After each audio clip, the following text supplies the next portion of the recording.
Hi, my name is Kathryn Grimm, and I'm a research associate for Lancaster University in particle physics, and I work at the CERN laboratory in Geneva, Switzerland.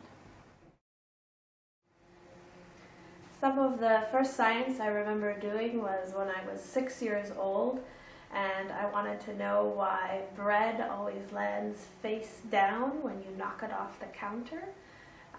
So my parents helped me to put some wax paper down on the kitchen floor, and I knocked 10 pieces of toast off the counter, and the 9 out of 10 of them landed jelly side down.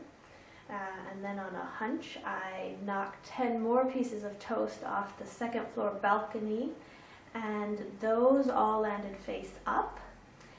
And the reason was because when the toast goes off the counter, it turns, and when it goes off the kitchen counter, it only has time to do a half turn and lands jelly side down. But when it goes off the second floor balcony, it has time to do an entire turn and land jelly side up. And so I had my conclusion, and in some ways that was the beginning of my scientific career.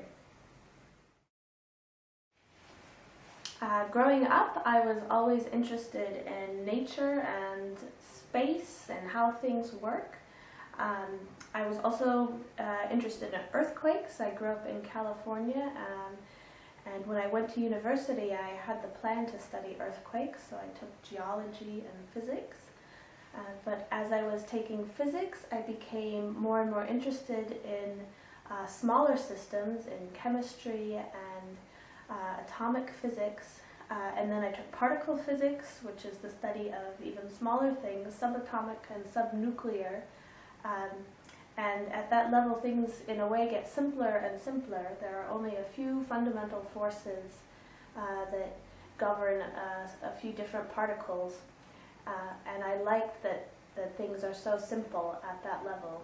And additionally, particle physics describes the early universe, because just after the Big Bang there were just these few free particles. So I liked that particle physics had that astronomy element also.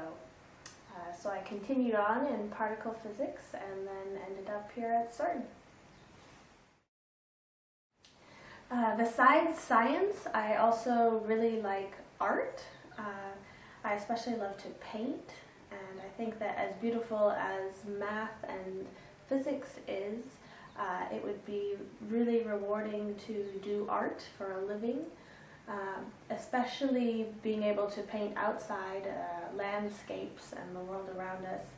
I think it would be exploring the world in a different way than physics, but also a really interesting way.